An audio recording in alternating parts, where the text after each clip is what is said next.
Chairs No Waiting, episode number 703, Yesterday USA interview of Randy Turner, part 2. Two Chairs No Waiting is brought to you each week by the folks over at WeaversDepartmentStore.com. Head over to Weavers and check out all the Mayberry items they have there, including the 2023 monthly wall calendar. That's right, the Andy Griffith Show monthly wall calendar. Head over there at Weavers and get you a copy. Get them before they're gone. While you're there, you might want to check out the 2023 Mayberry Day-by-Day Flipbook calendar as well by Randy Turner. Head over there at Weavers and check out both of these calendars. I know you would love them. Two Chairs No Waiting is also brought to you to donations by listeners just like you.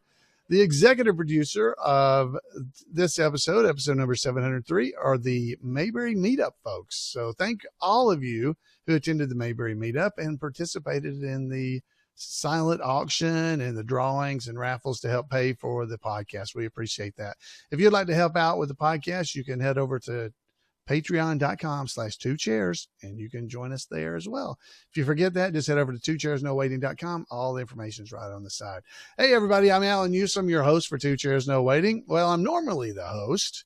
I'm kind of just the intro guy this week, as we're going to be hearing from Randy Turner. This is an interview he did. This is part 2. So if you didn't listen to last week, go check it out, with Yesterday USA. It's hosted by Walden Hughes. And so you want to check that out. And it's got Patricia and Dan also on there. This is back in May of 2022. They interviewed Randy Turner. And in part 2, you're going to be hearing some about the importance of music in the Andy Griffith Show. Gomer and Goober Pyle's Facebook group, the Gomer and Goober Pyle, the group that Randy runs. You'll hear all about that. Two Chairs No Waiting podcast. Hey, that's us. The influence of old time radio. Cast members that are still living, why Don Knotts left the Andy Griffith Show, and the mistreatment or how Jack Burns Warren was treated on the show, and why the series ended. Randy's going to cover all kinds of great information. So let's head on over to hear from Walden Hughes and Randy Turner and Patricia and Dan as they bring us some more Mayberry fun. And we'll see you right after it's over. See you in a little bit. Thanks, Randy. Take it over.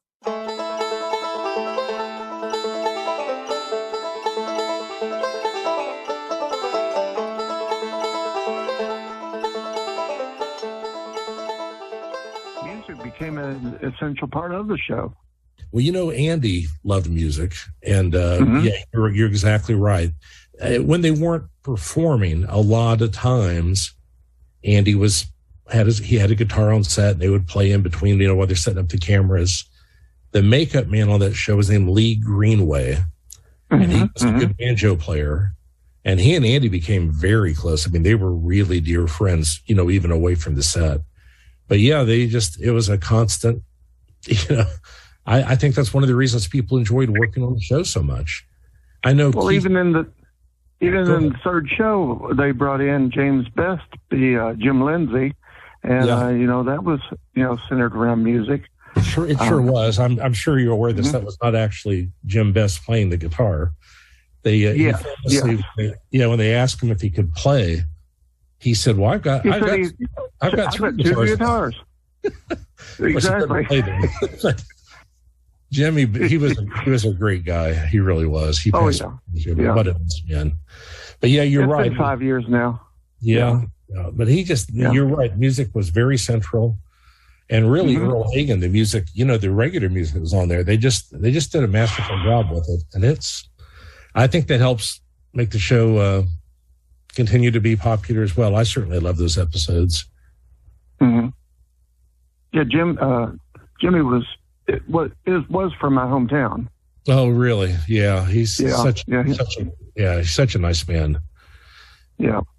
Well, then I will say too, in season 1, they had another band that played. It was the episode where a record producer came to town, and Andy at first was helpful, but he became convinced he was a con man. And, of course, he was not. He was on the up and up. And then later on, that same band appeared at that little epilogue, you know, the tag ending on Quiet Sam. But at the time, that band was called the Country Boys. But they eventually named the Kentucky Colonels, and they are also in the International Bluegrass Hall of Fame. So, yeah, they knew what they were doing. They had some great people in there for sure. Exactly. I have to mention that as we were talking about the music and the musicians, a question came in from Ted that the music added so much to the episodes they were in, and he wanted to know all of the information that you already gave us. Thank you, Ted, for contacting me. You know, this is frustrating. I'll add this because Ted may not be aware of this, but if you look at the running time of those episodes, and the first episode when they came to town, called "The Darlings Are Coming," they've cut one of the songs out and cut several scenes a little bit. I don't really know why they did that, but that's even true on the DVDs. Or if you watched it on Amazon or whatever, how you would stream it, they cut some out. And I really don't understand why. Have you seen the shows on Pluto? Yes. Yeah. Phone app. Are those full episodes or are they edited? No, I think they're fuller. I'll put it that way. I've not watched it exclusively because I've got them all on Blu-ray and DVD, etc.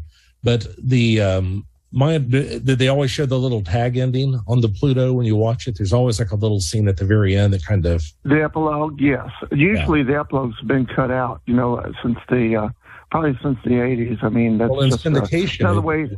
Yes, in syndication, it often has. And if they don't, and if they do with the epilogue, they cut something else out, and it's, they're squeezing more commercials in, which is frustrating. But the other thing about Pluto TV, and don't misunderstand me, it's a wonderful resource. At least you can see it.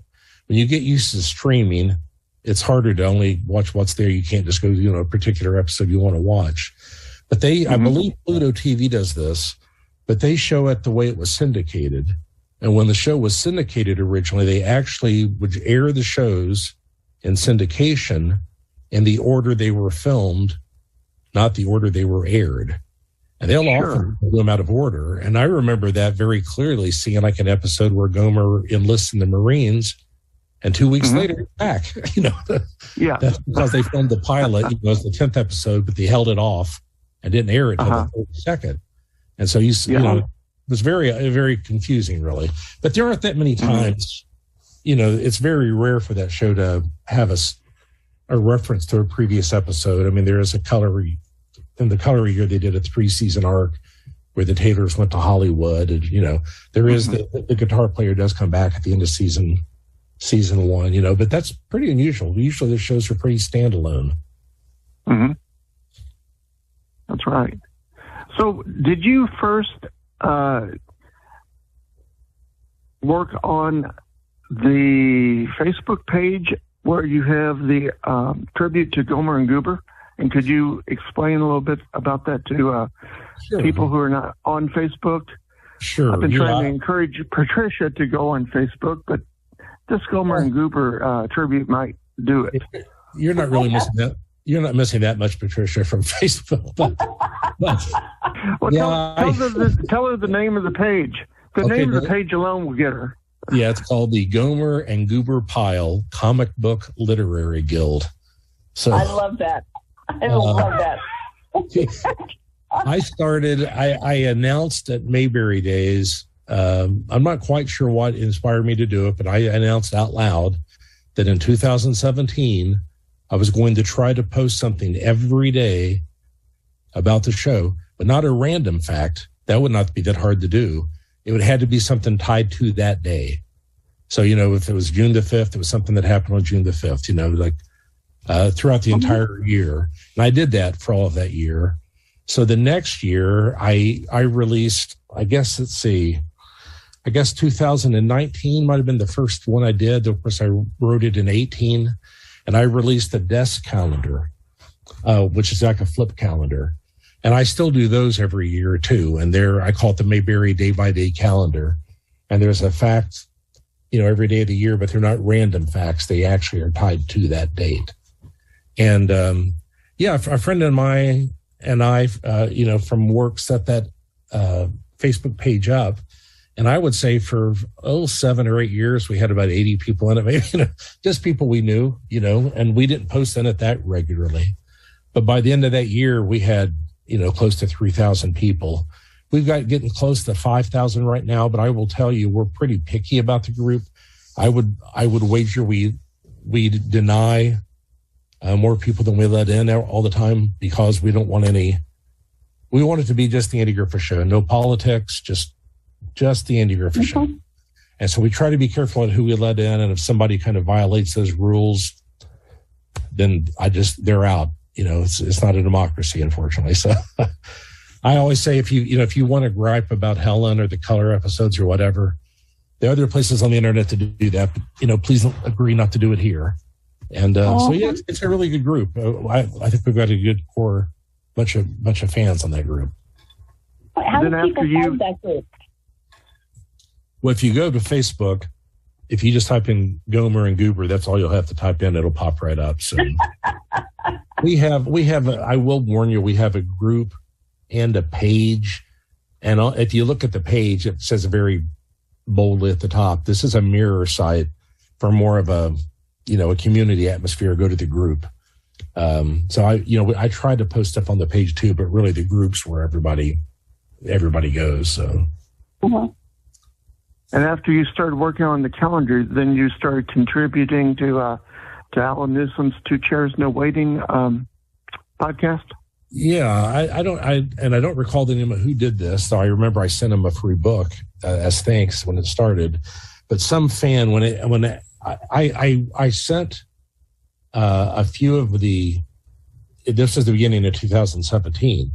A few of the entries I had planned to start posting daily. Partially just hoping Alan would give it a little bit of a shout out on his podcast. But, I didn't want him to do it blindly. I wanted him to know I was trying to do quality writing, and it's not, you know what I mean, that it wasn't just junk. And after I did that, somebody else contacted him and said, you ought to have Randy, do something on the show every week, talk about the history of the show. So he reached out to me about doing it. And, I started doing that. I think I didn't do it the first week, but starting the second week of 2017. And until this past February, I did them every week. Just, every so often I'd miss a week. Like he would take Christmas off. He would always do a particular episode or a certain Halloween episode. But I think I've done 255 of them, and they're called This Week in Mayberry History. And they're basically character, like little... biographies of people that were on the show. Yeah, every so often I'll do something a little bit different from that, but I'm doing one about Hal Smith right now, and I took a bit of a sabbatical, and another guy started doing some reports as well, and so I'm back doing some. But yeah, I'm just going to be doing it part-time from now on. But I did it pretty much every week for 5 years. I am amazed at the facts that you put in, like they average about 5 minutes. Yeah, I try not to go any more than 6. Yeah. Yeah.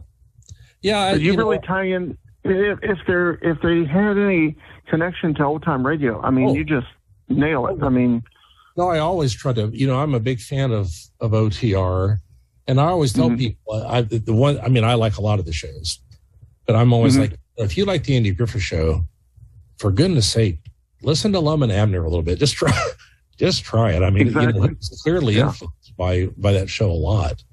And in that first season, back, some of the storylines are even kind of lifted from Lum and Abner. So, yeah. And then, characters like Howard Mcnair, I mean, he was on so many, series of, old time radio shows. Well, he was still voicing Doc until about, I think, toward the end of the first season before Gunsmoke ended on radio. So he was doing double duty. He was Howard. It was Floyd the Barber on the show, and he was still Doc on Gunsmoke. Yep. Partly Bear had a regular on Gunsmoke, and he came in and played a character for a year. But there's just so many of them, And I always try to bring that up. When I do those reports, I don't want it to just be I looked at Wikipedia and here's something I read. So I look at radio databases and Broadway databases, and just try to find give a more true picture of what their career was. But yeah, old time radio contributed so many great, and not just to the Andy Griffith Show. Those character actors were on a lot of different shows, and they were good, and they were solid, and they were dependable. And so you'll see a lot of them come back, and they're playing different characters. Sam Edwards, he must have played 5 or 6 different characters on the show at different times. Exactly. And what a great actor, But that's true. A lot of people from old time radio, they were fantastic actors. They were. And they were able to do things vocally, I think, they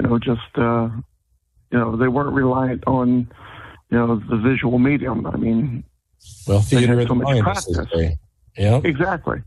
I always enjoy, because when I listen to certain ones, at least, I always like to listen to the credits, because so often there's an actor and I had not realized who it was because they just modulated their voice so differently. When I spoke at the Missouri Cherry Blossom Festival, I did a presentation on connections between Walt Disney Productions and the Andy Griffith, because Disney spent his formative years in Missouri. And one of the ones example I gave, you see Sam Edwards in the Christmas Story episode, and he's the voice of Bambi's father, in Bambi. I mean, you hear that voice, you're like, is that Sam Edwards? Yeah, it is. He was an actor. He could do his voice. So. Makes you do a double take. I've heard that voice. Yeah. Where did I hear that voice? Yeah, exactly. I'll tell you another favorite example of mine. There's an episode, and this happened more than once, where Barney is convinced that Andy needs a wife.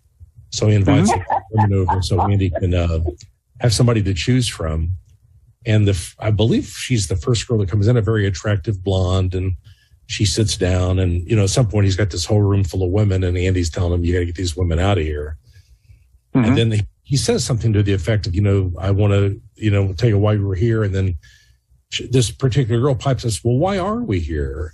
And if you know it all and you listen, it is so clear that's the voice of Judy Jetson. That's really wow. Oh yeah, of course she did a lot of old time radio as well. But there's just so many wonderful people involved in that show, and the acting. And a lot of times, I mentioned Ron Howard, for example, and this is not a knock against the other show. Sheldon Leonard, who created the Andy Griffith Show, also produced the Dave Van Dyke Show. And I said, Rob and Laura's kid, he was in the bedroom a lot. They had a son, but he was on screen. That much, Ronnie Howard could hold his own with those actors. I mean, he could really act from such a young age. It's incredibly good. But yeah, they consistently, their guest stars were always great. And another thing that a lot of fans don't always notice, but they, in the background, if you're watching like an outdoor scene, it would have been very easy and cheaper, I'm sure, just to have the main characters. But no, you'll see people back in the back, mowing their grass or walking by hand in hand, or, and sometimes you'll even see they're talking, and you'll see a person's reflection walk by, and on glass on Main Street, and it that helps make it seem like a real town, even though it's really just a bunch of facades on the outlot or backlot, but it makes the town seem real. There's another example I like to use. It's actually in you mentioned it, the one with Jimmy, the guitar player, and they actually decorated. This was very rare, but the inside of, there were only 2 buildings on that whole thing that were actual buildings that had a roof, and they dressed one of them as a diner. So you see the shot from inside the diner where Bobby Fleet and his band with the beat, are getting ready to eat, and through the glass you can see Andy and Barney start to cross the street. That alone makes it seem like a real town. But before they cross the street, they have to pause, and a white car drives by. Then they cross the street, and it just seems like, you know what I mean? It just seems real. And they just easily shot that on a soundstage, just had them walk in, but it just makes it seem like a real town. So exactly, yeah. And back to Disney. I was really close to Janet Waldo, and she was such a wonderful person. I'm just curious, Randy, have you sat down and figured out how many people are still around from the show? Maybe a guest shot or behind the scene. Have you ever done a running count who's still with us? Yeah. At the risk of sounding like a commercial, I also have a club that I started called the Andy Griffith Show Ambassadors Program. And as part of that, I give people a certificate that is done like on 100-pound weight linen paper with an embossed gold seal, kind of declaring them, because they've adhered to the principles of the show They're hereby named an ambassador of the Andy Griffith Show. And I publish a little in-house magazine just for people that are ambassadors. And every issue, I list 10 people that are still with us. And so I've been doing this, I think I'm about on the 10th issue. The only one I didn't do that in when Betty Lynn passed away, I made hers kind of a memorial issue. But I've been doing 10 people every issue for at least 9 or 10 episodes or issues. So we're up to 100 people at that point, and I've still got another at least 2 issues to go. So it's probably about 120, I'm guessing. Wow. But Walden, really, there's probably more than that because a lot of the child actors, if they didn't stick with it, there's just no information about them, and probably they're still alive, but I can't really verify it. Oh, that's part of the thing I do for old time radio. I'm always digging, looking for contacts. Yes. And thank God for the internet. But it's just, you're right, Randy. And things keep popping up, over the years. So I hear so many people, I'm sure you hear the same kind of thing, but I hear it all the time. Like, well, there's nobody left other than Ron Howard. I mean, well, no, that's not true. Ron was a lead. That's true. Right. But, I mentioned Charlene, Maggie Peterson's still with us, Rodney Dillard. I mean, there's like I said, about 120 of us still with us. And more than that, really, like I said, I just can't find information about. I know some of those other child actors undoubtedly are still alive, but I just can't find the information. So, well, Keith Thibodeau's alive too. I mean, absolutely, he's been around and. That's a good example. We were talking earlier about the work atmosphere on the Andy Griffith Show. Keith has, I think most people, the casual fan might not know, but Keith on the Andy Griffith Show was Opie's buddy, Johnny Paul Jason. But Johnny Paul is who on the Andy Griffith Show, but he was Little Ricky on I Love Lucy. Sure.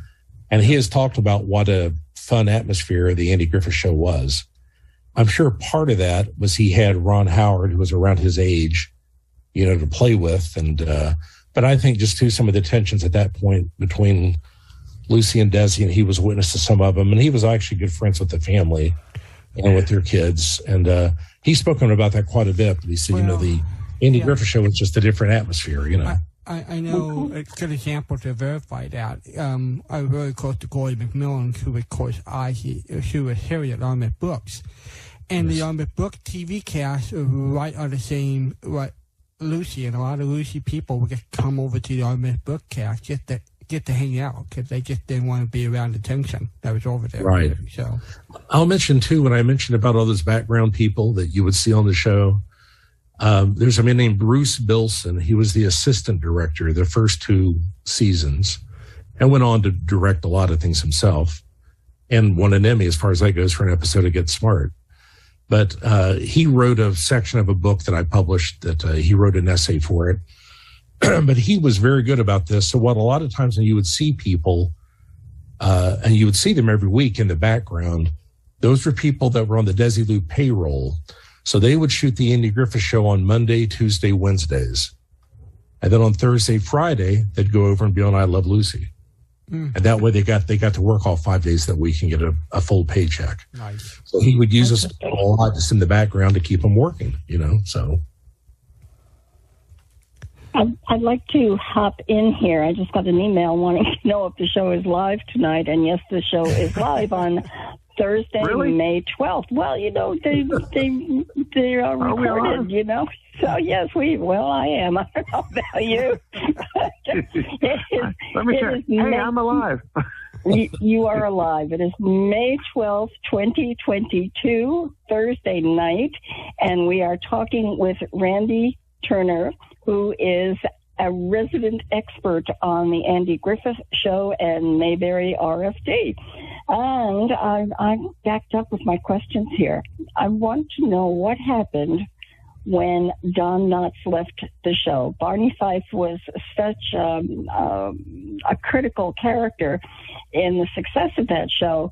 Why did he leave, and what happened that changed the show so dramatically? What happened to the show?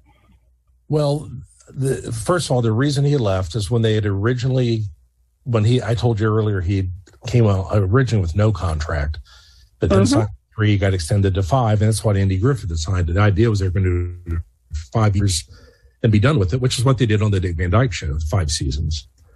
But then at the end, it was, and it's understandable at that point, shows had a sponsor, and it was General Foods. So you would often see commercials for either Sanka or Post cereals or Jell-O, but they did not want the show to end. It was a very popular show. It never left the top 10. It stayed in the top 10, every season. And then of course they spun off Gomer Pyle, USMC, and that stayed in the top 10. And so they didn't want it to end. And without being too crass, they basically just gave Andy so much money, he agreed to stay another 3 seasons. So he signed another 3-year extension. And when they went to Don Knotts to do that, well, Don didn't know that that was, being talked about.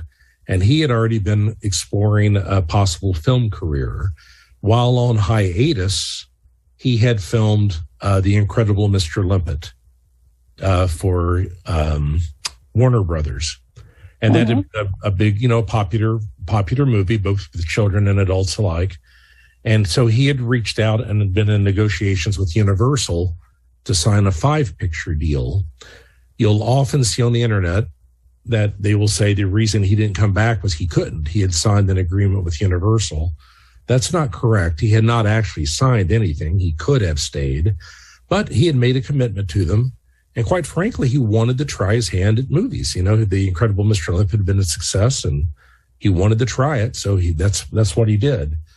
You'll often see 2 stories that say that, he and Andy had a falling out over it. That is not true at all. The first film he made for Universal was the Ghost and Mr. Chicken. And that script, when he got it, he thought it was weak. He sent it to Andy. Andy said, I agree it's weak. And Andy spent 2 weeks helping them punch that script up. Again, he took no credit as a writer. He never took any credit as a writer on all these. But he spent 2 weeks helping his friend, get the script up. Mm-hmm. And so they remained good friends. And of course, Don Knotts came back for guest appearances in the color years. He came back twice in season 6 and 7, once in season 8. And they would apparently tease him quite a bit. Oh, the movie stars come back. Yeah, they remained good friends. And then, initially they thought, well, we need to do some type of a replacement when they knew Don was leaving. They had an episode that Don Rickles appeared in as a traveling salesman that seems to have been kind of an audition of sorts. I've never been able to find any verification that that was it, but it seemed like that maybe is what they were looking at. And then in the final black and white episode, which Don Knotts was not even in that one, they had Jerry Van Dyke. And it's called Banjo Playing Deputy. He plays a friend of the son of a friend of Aunt B who passes through town. And they did offer him that part to be the new deputy. And in a pretty amazing story that he didn't want to be part of an ensemble, so he turned it down and he took the lead in My Mother the Car, which is generally considered maybe the worst sitcom ever produced. So it didn't work out too well, but he did okay with Coach eventually, obviously.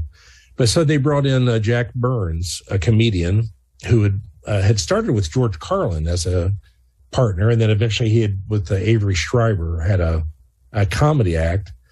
And I've always felt bad for Jack. He just passed away not all that long ago because he did exactly what he was asked to do. But they just did not, those, if you watch them, they're a little bit painful to watch. It seems like they were still writing for Barney.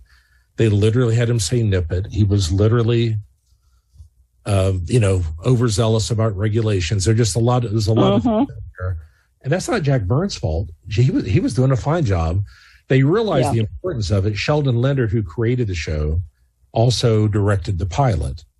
The only other episode he directed, he came back and directed the first episode with Jack Burns, realizing the importance of it. But, it just didn't work. And, Jack was gone by Christmas. And then he did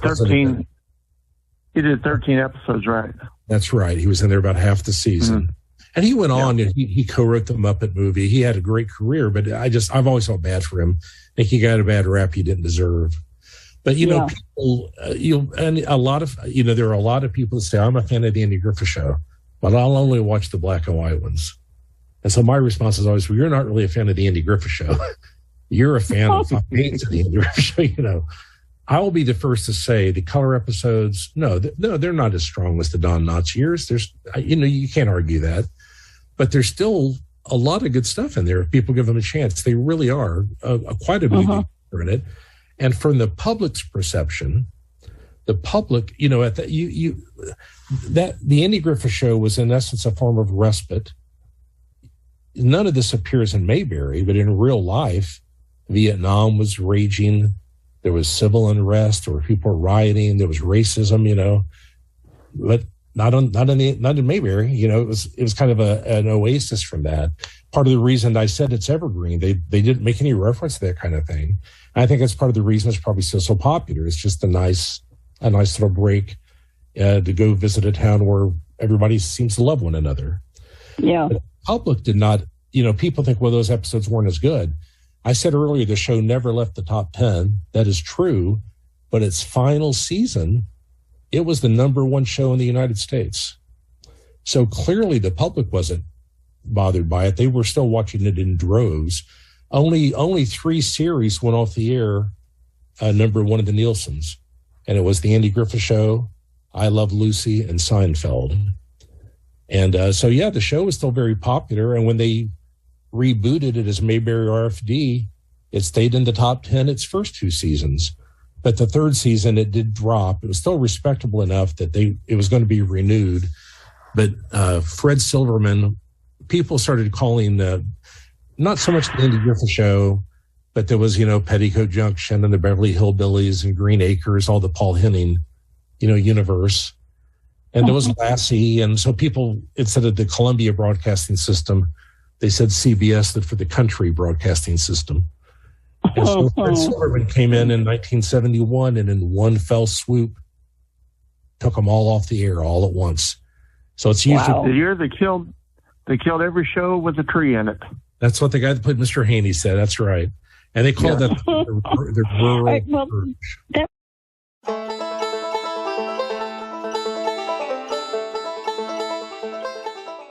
Wow. Yeah. Thanks, Randy. Wow. What a great, man, the rural purge that went on. Man, I couldn't believe they cut all those amazing shows from CBS, but they did. So, wow, this is great information. And I want to thank Randy Turner so much for being here with us this week and last week and next week, as he's helping fill in for me. And I really appreciate it while I'm off filming the Mayberry Man, the series that's out, plus Mayberry Days. Mayberry Days is this week, so we'll be enjoying that by the end of the week. So hopefully I'll see you there. And we get to look forward to part 3, the final wrap-up portion of this interview with Randy next week. So I hope you're going to enjoy that. Folks, it is always wonderful to have you here in Mayberry with me and spend time with Randy in this case, but it's always good to just spend time talking about the Andy Griffith Show and enjoying ourselves. I would love to hear from you. You can give me a call at 888-684-8415, or you can email me at floyd@imayberry.com, or head over to twochairsnowaiting.com and leave a message. We would love to hear from you. It's always fun. Tell Randy how good a job he's doing. We'll play these in future episodes when we have a feedback episode. So, folks, have a great Mayberry week, and we'll see you back next week right here for part 3 of this interview with Randy Turner. Good night, everybody.